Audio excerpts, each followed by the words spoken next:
The abandoned farm sat empty for 3 seasons before Dalton Kemper bought it for less than the cost of 2 horses. The auctioneer barely looked at him when he took the deed, just handed it over with a warning about the well needing work. What the auctioneer didn't mention was why nobody else had bid. What he didn't say was that some properties carry debts that paper can't settle, and what Dalton would discover 6 weeks later. When he finally arrived with his son and their few belongings was that abandoned doesn't always mean empty, because standing on that weathered porch, watching him approach with eyes that held no fear and no welcome, were 2 women who looked like they'd been waiting for him all along. Dalton had driven the wagon for 2 days straight. Micah sleeping against his shoulder most of the way. The boy hadn't said much since they'd left their old place. Hadn't asked questions about where they were going or why. At 8 years old, he already understood that some things hurt. Too much to talk about. The farm appeared through the dust like a skeleton, all broken windows and sagging beams. Exactly what Dalton had paid for, a place so worn down that nobody would ask questions about why a man would bring his son to live there, a place where they could disappear into work and silence until the ache in his chest stopped waking him at night. He pulled the wagon to a stop 50 yards from the house. Something felt wrong immediately. The porch boards looked too clean. A clay pot sat near the door with something green growing in it. Smoke. Damage marked the chimney stones, recent enough that he could still smell it on the wind. Micah stirred beside him. There's people. Dalton saw them. Then 2 figures standing in the shadows of the covered porch, perfectly still as his eyes adjusted to the contrast of light and shadow. Details emerged. Women, dark hair braided, long clothing that marked them as Apache leather and beadwork that caught the afternoon sun. They stood with the confidence of people who belonged exactly where they were, their presence transforming his property into their territory with nothing but the way they held themselves. He climbed down from the wagon slowly, keeping his hands visible, no point reaching for anything that might escalate a situation he didn't understand yet. The women didn't move, didn't speak, just watched him with the patience of people who'd been waiting and could wait longer. Still, the older one stood slightly forward, her posture defensive without being aggressive.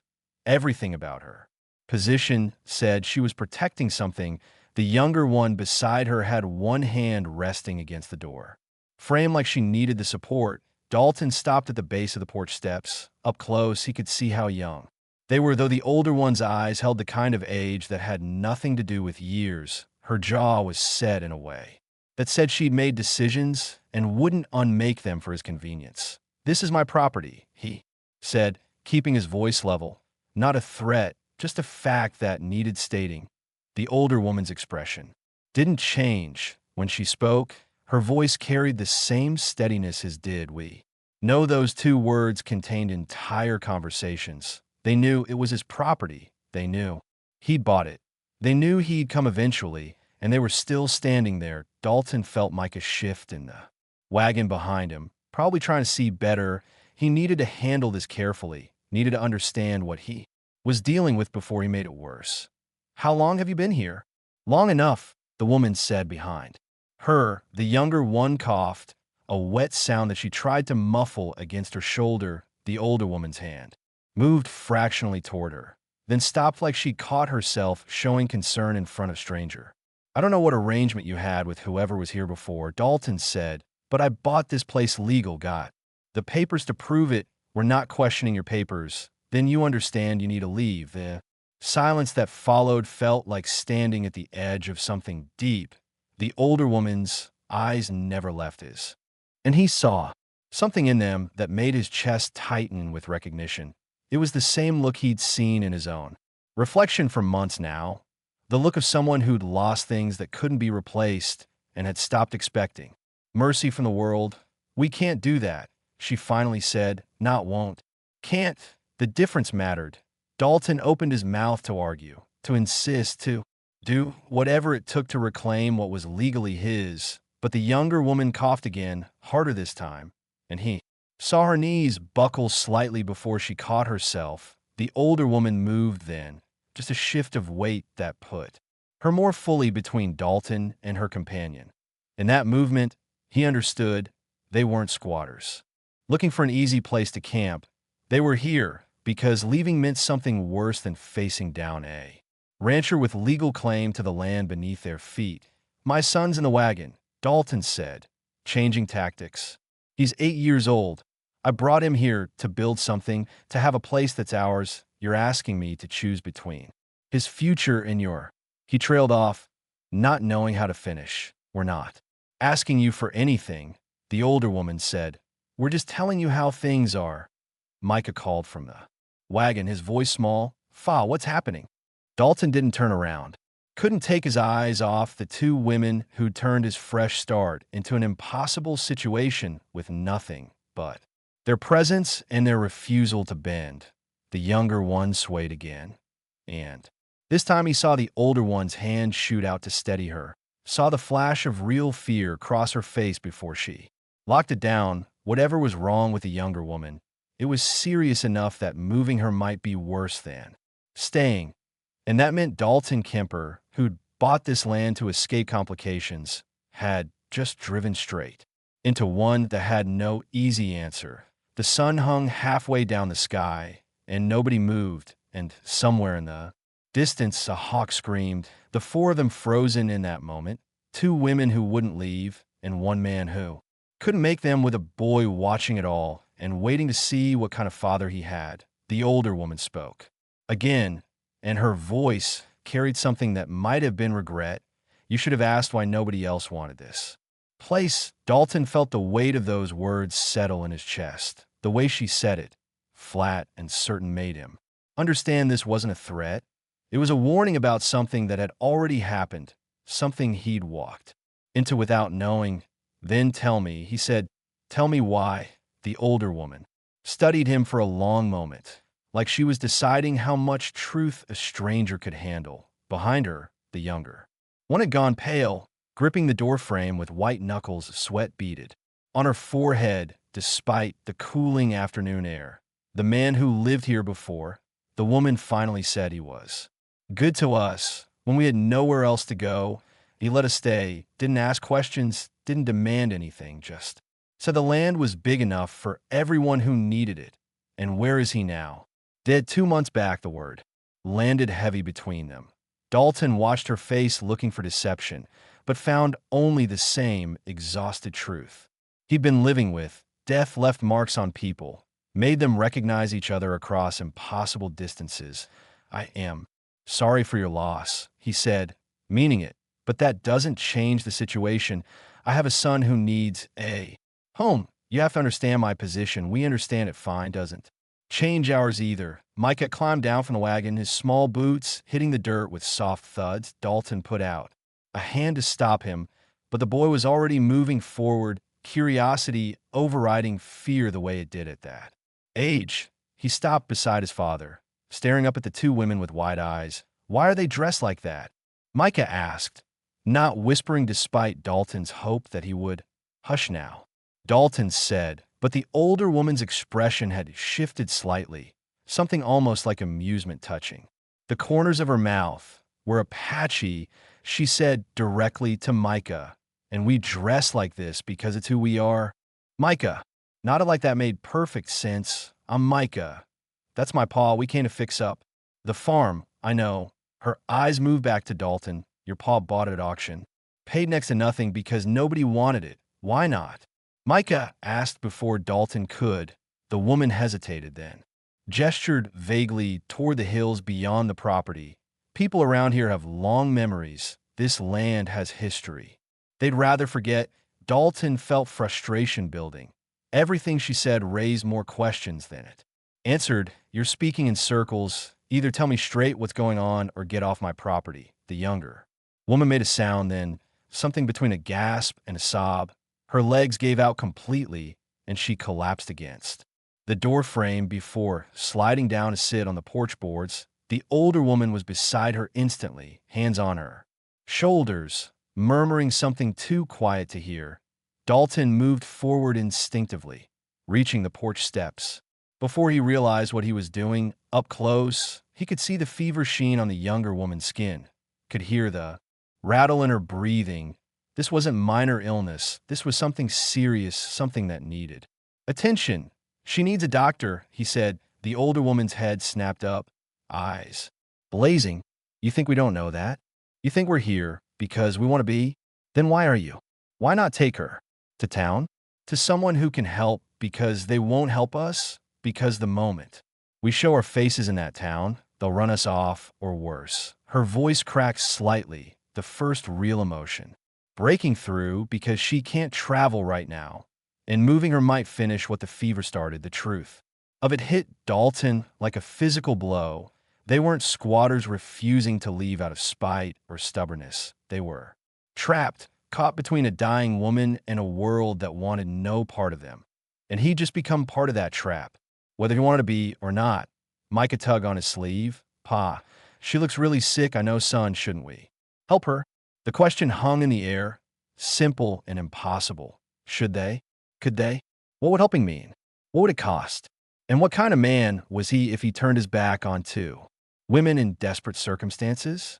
One of them clearly dying, the older woman was watching him now. And in her eyes, he saw the same calculation. She was measuring him, deciding if he was the kind of man who'd let someone die on principle or the kind who'd make the harder choice before he could answer, before he could even figure out what answer he wanted to give. A sound carried across the empty land. Horse hooves, multiple riders coming fast from the direction of town. The older woman's face went rigid with something that looked like fear and resignation mixed together. They followed you, she said. Quietly, they've been watching the road, waiting to see who'd buy this place. The riders appeared over the ridge like shadows gaining substance, from men on horseback moving with purpose that had nothing casual about it. Dalton recognized the lead rider immediately from the auction, a thick shoulder man named Garrett who'd stood at the back of the crowd with his arms crossed, watching but never bidding. The older Apache woman moved with sudden efficiency, helping the younger one to her feet and back toward the doorway. But instead of retreating inside, they both stopped at the threshold. The older woman reached inside the door and emerged holding two bows already strung, with quivers slung across their backs.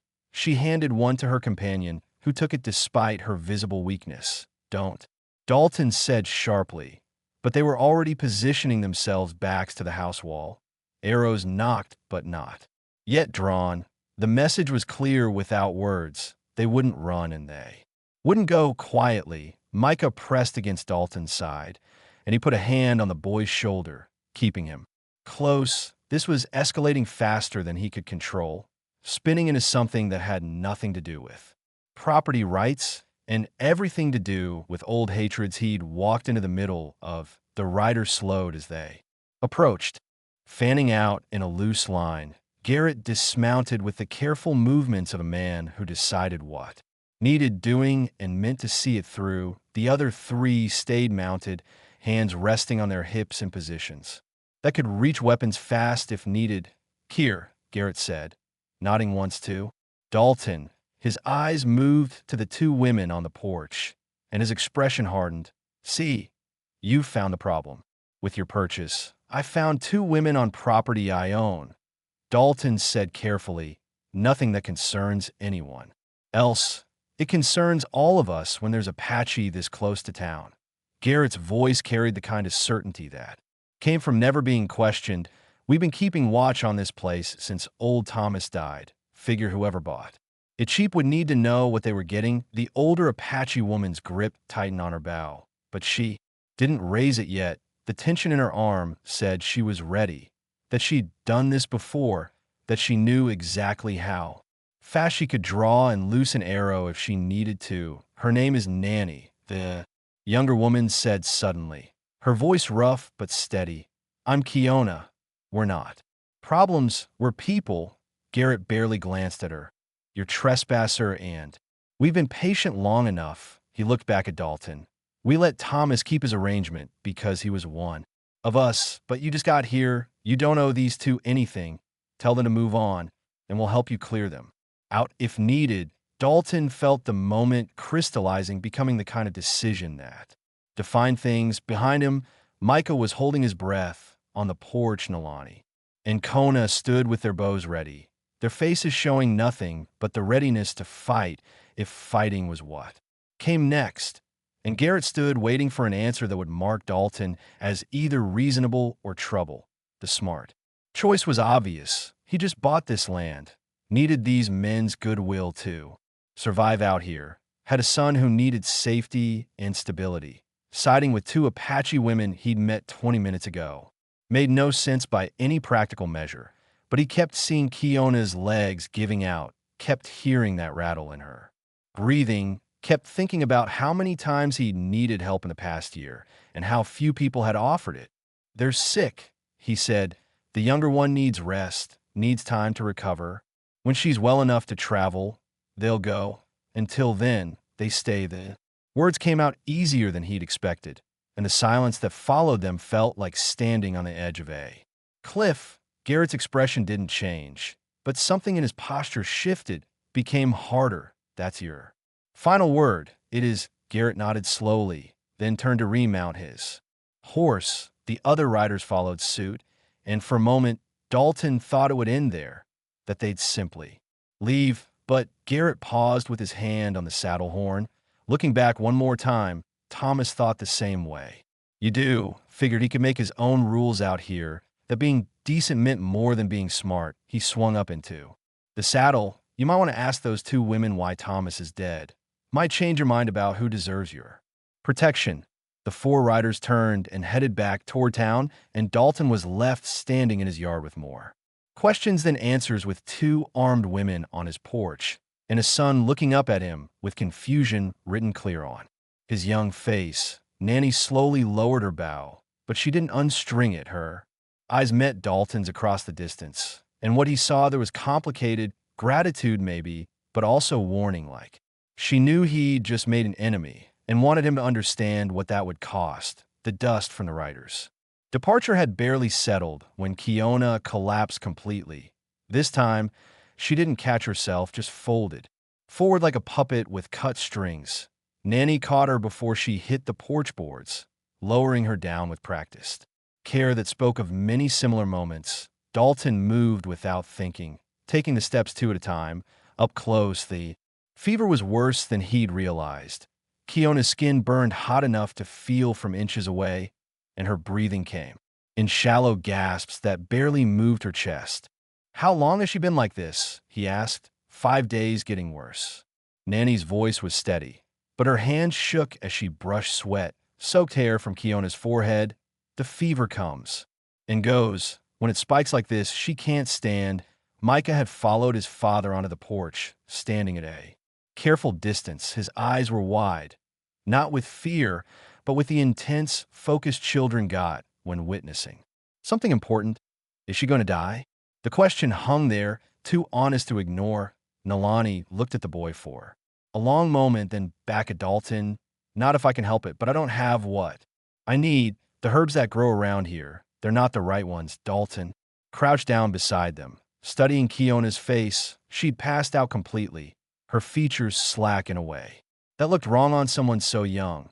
He'd seen fevers before, had lost his wife to something that started just like this, burning heat that no amount of cold water could touch, weakness that spread until breathing itself became work. "What do you need?" he asked. Nanny hesitated, like naming it might make him change his mind about everything. "Willow bark for the fever, clean bandages, water, lots of it, and time. Most of all, time without being moved, without having to run." The old man, Thomas, he didn't have supplies. He did. "We used them all, keeping him alive at the end." She said it matter-of-factly, but Dalton caught the edge of something else. Underneath, grief maybe, or guilt. "What was left we've been using for Kiona." Dalton stood, making a decision that probably made him a fool, but felt necessary anyway. "Get her inside into a bed. I'll ride to town for supplies. They won't sell to you. Not if they know it's for us. Then I won't tell them." He looked down at Micah. "Son, I need you to help Nanny get Kiona settled. Can you do that?" Micah nodded solemnly, stepping forward with the seriousness of a child given adult responsibility. Nanny watched him approach, and something in her expression softened just slightly, like she was remembering what it was to trust. Inside the house, the space was bare but clean. Someone had swept recently, had arranged the few pieces of furniture with care, a table too, chairs, a narrow bed in the corner where they'd clearly been taking turns sleeping. On the mantel above the cold fireplace sat a single photograph in a cracked frame too far away for Dalton to make out the faces. They lowered Kiona onto the bed, and Nanny began the practiced work of making her comfortable. Dalton noticed the efficiency in her movements, the way her hands knew exactly what to do. This wasn't her first time caring for someone dying of fever. Garrett said, "I should ask you about Thomas," Dalton said quietly. Watching her work, said, "I should ask you why he's dead." Nalani's hands stilled for just a moment, then continued their work. When she spoke, her voice carried the weight of something she'd been carrying alone for too long. Thomas died because he was old and his heart gave out. But Garrett doesn't believe that. None of them do. They think we poisoned him, think we waited until he trusted us and then took everything he had. Did you? She looked up then, meeting his eyes directly. No. We tried to save him, stayed up 3 nights straight, trying every remedy we knew, but you can't stop a heart that's decided to quit. Her jaw tightened. Doesn't matter what's true, what matters is what people believe, and they believe we're thieves and worse. Micah appeared at Dalton's elbow with a cup of water. Should I give this to her? Nanny took it gently, lifting Kiona's head to help her drink. Most of the water ran down her chin, but some made it past her lips. It was something, even if it wasn't enough. Dalton moved toward the door, but Nanny's voice stopped him. "Why are you doing this? You don't know us, don't owe us anything. Helping us just makes you their enemy." He thought about his answer, about all the complicated truth he could give, but what came out was simpler than that, because when my wife was dying, people crossed the street to avoid us, didn't want to catch what she had, didn't want to be reminded that death comes for everyone eventually. I remember what it felt like to be alone with that. Nanny held his gaze for a long moment, and something passed between them. Not trust exactly, but recognition, the kind that only happened between people who'd both stood at the edge of loss and looked into it without blinking. "Ride careful," she said finally, "and don't let them see you afraid. These men, they can smell fear like animals smell blood." The town sat 3 mi east, a collection of weathered buildings that looked like they'd been fighting the wind for decades and losing. Dalton tied his horse outside the general store, aware of eyes tracking him from doorways and windows. News traveled fast in places this small, and he'd already marked himself as trouble. Inside, the store smelled of leather and tobacco and the particular dust that came from dry goods sitting too long on shelves. The clerk, a thin man with suspicious eyes, watched Dalton move through the aisles without offering help. "Need willow bark?" Dalton said, setting coins on the counter. "Bandages too. Clean ones? Somebody sick out at your place?" The clerk's tone suggested he already knew the answer. "Just need supplies. Heard you got yourself some visitors. Heard you're letting them stay despite good advice otherwise." The clerk made no move toward the items Dalton had requested. "Now, if those visitors are sick, seems like that's a problem. That'll solve itself, given time." Dalton felt anger rise hot in his chest, but he kept his voice level. "I'm paying customer. You gonna sell me what I need or not?" The clerk studied him for a long moment, then shrugged and gathered the items. "Your money's good. Your judgment? That's another matter." He wrapped the supplies in brown paper, moving with deliberate slowness. "Thomas was a good man. Shame what happened to him. Bigger shame if the same thing happened to you. Thomas died of a bad heart. That's one story." The clerk pushed the package across the counter. "Other story is he got too comfortable with people he shouldn't have trusted, started seeing them as human instead of what they were. And one morning he didn't wake up." Dalton took the package, fighting the urge to say something that would make things worse. He was almost at the door when the clerk spoke again. "Your boy? He come to town with you?"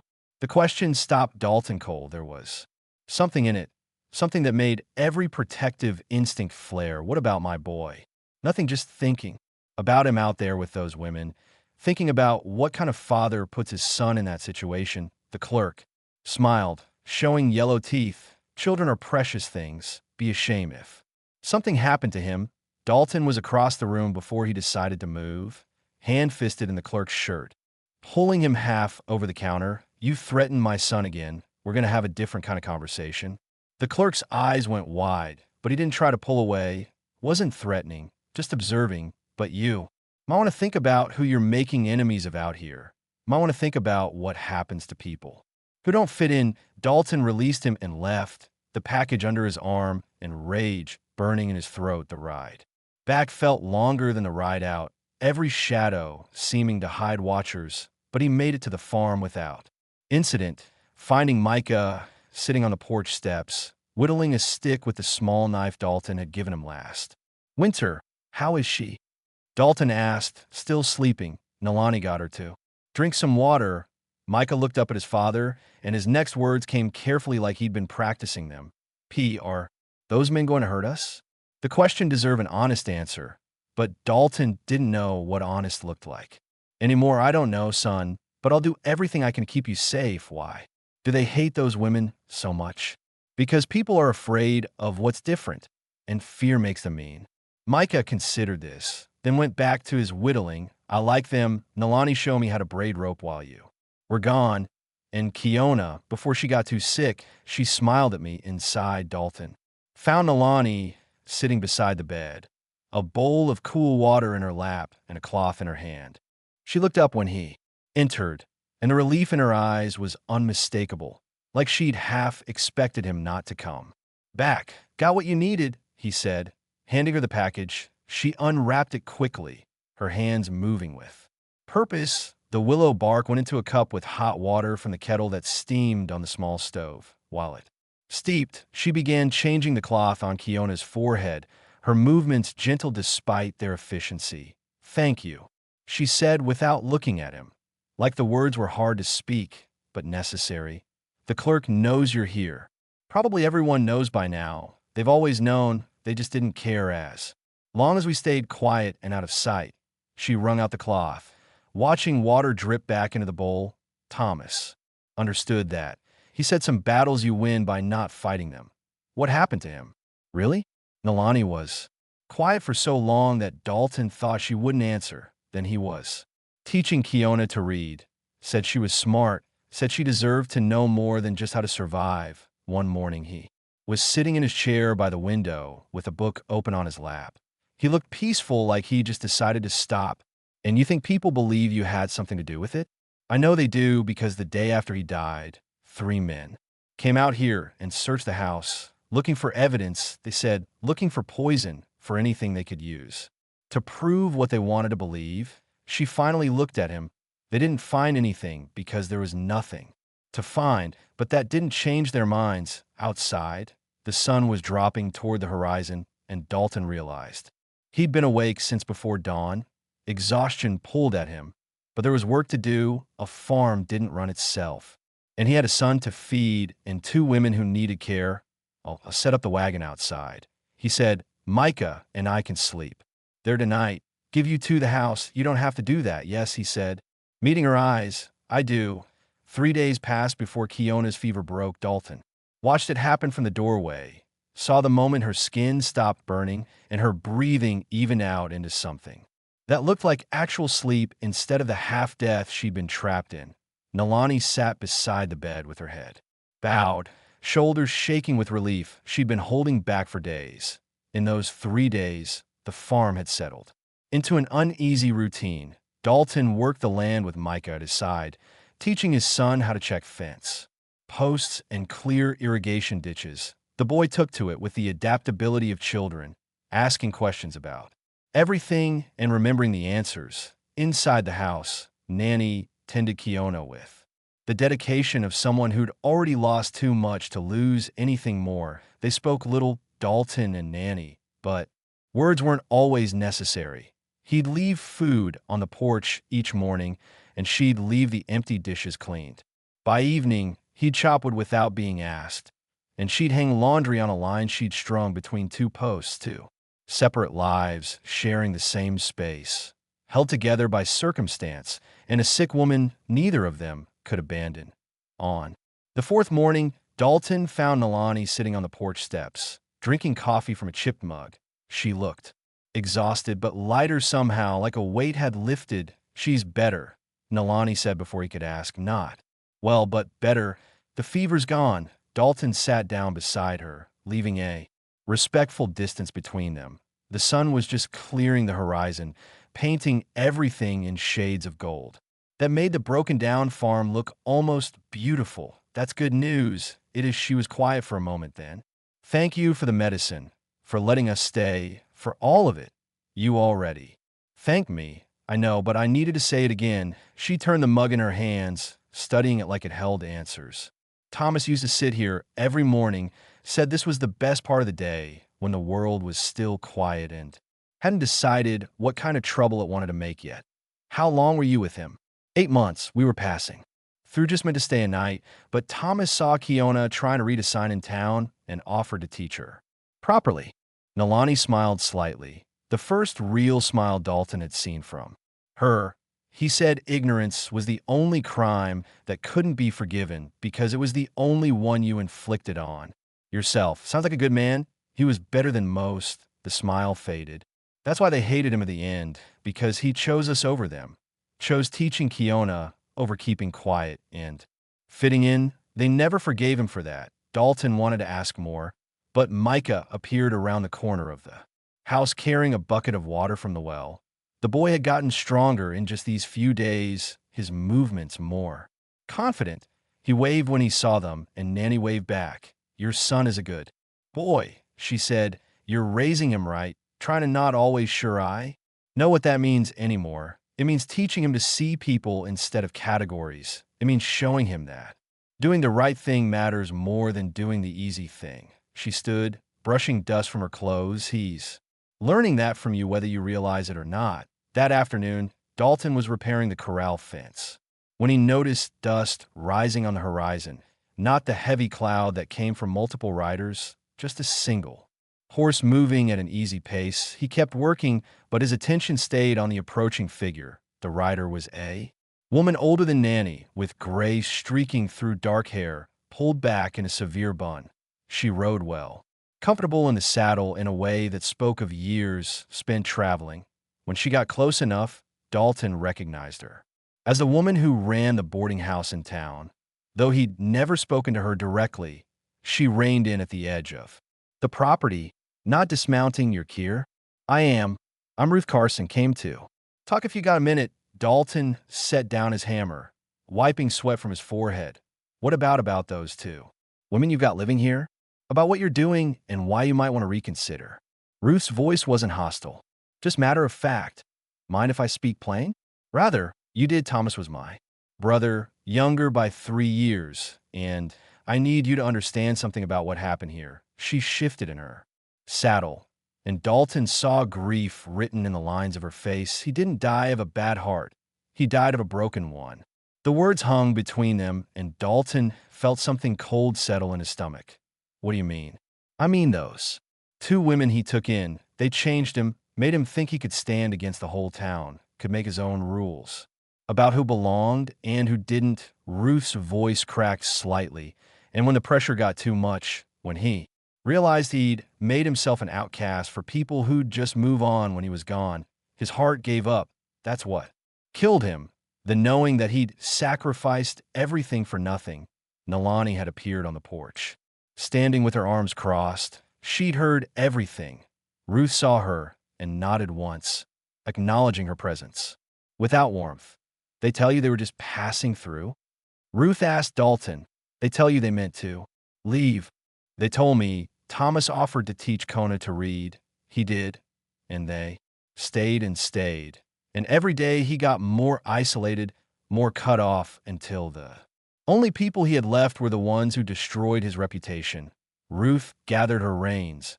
"I'm not saying they're bad people.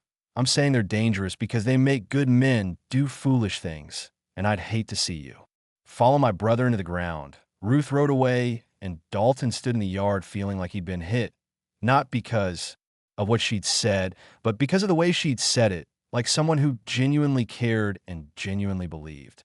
Every word. That made it harder to dismiss than Garrett's threats or the clerk's warnings. Nanny came down from the porch slowly, and when she spoke, her voice carried exhaustion that went bone deep.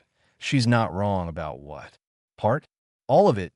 Thomas did get isolated, did lose friends, business. Partners, respect. People stopped coming around, stopped buying his crops, stopped including him in decisions that affected everyone. She looked out toward the hills where Ruth had disappeared.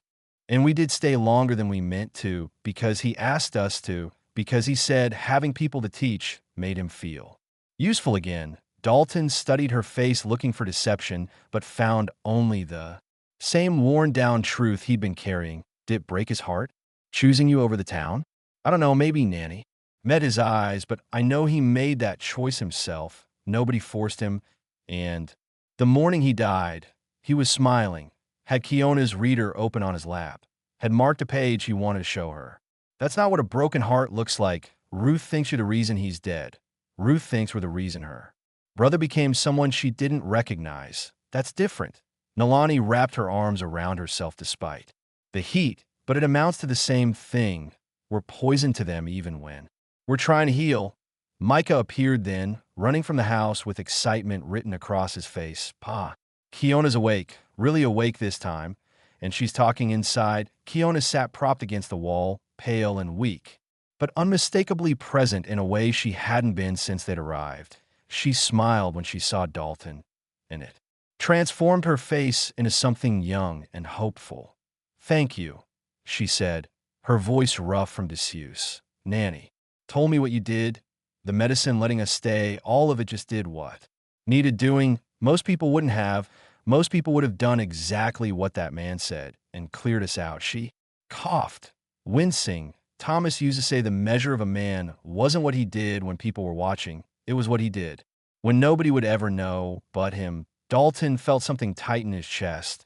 These two women who had nothing and owed him nothing kept finding ways to make him feel like he'd done something important, like standing up to Garrett and buying medicine and sleeping in a wagon mattered in ways that extended beyond the immediate. That evening, after Micah had fallen asleep, Dalton found Nalani outside staring at the hills. She didn't turn when he approached, just kept her eyes fixed on the darkening landscape. There's something you should know, she said quietly, about this land, about why nobody wanted it. I'm listening. 15 years ago, there was a settlement here, not just this farm, but a whole community, families, children, people, trying to build something. She paused, and when she continued, her voice was harder. One winter, sickness came through. Started with the children, spread to everyone. By spring, there were more graves than houses. Dalton felt cold despite the warm evening. What kind of sickness? The kind that comes from bad water in close quarters, the kind that kills indiscriminately. She finally looked at him. Thomas's first wife and daughter died here. That's why he came back years later, bought the land cheap, tried to make something good grow where something terrible had happened. He said the dead deserved to be remembered by life, not by emptiness, and the town never forgave the land for it. They never forgave themselves for surviving when others didn't.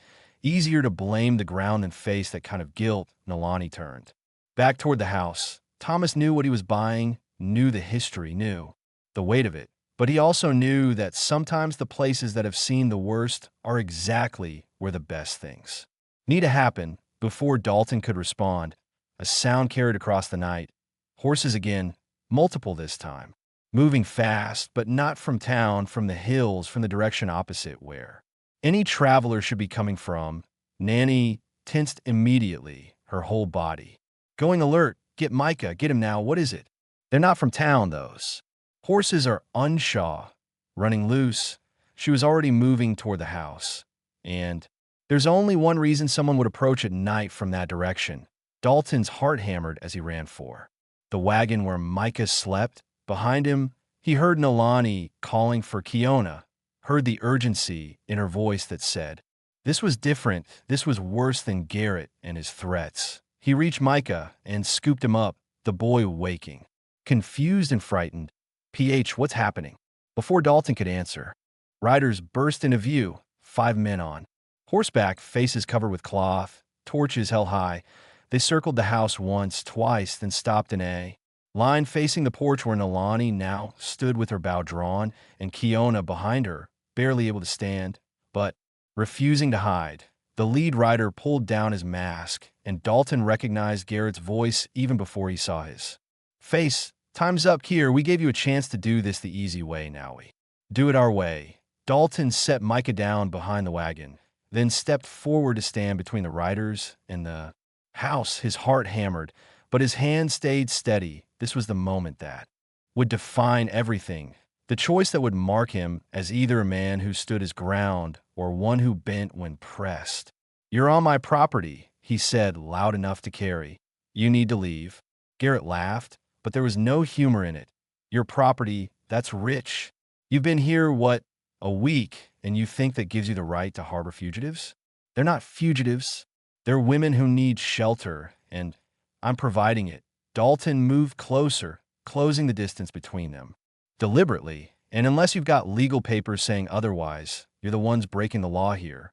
One of the other riders shifted, and Dalton saw his hand moved towards something at his belt, but Garrett held up a hand, stopping him. The torchlight painted shadows across his face, making him look older than he was. "You don't understand.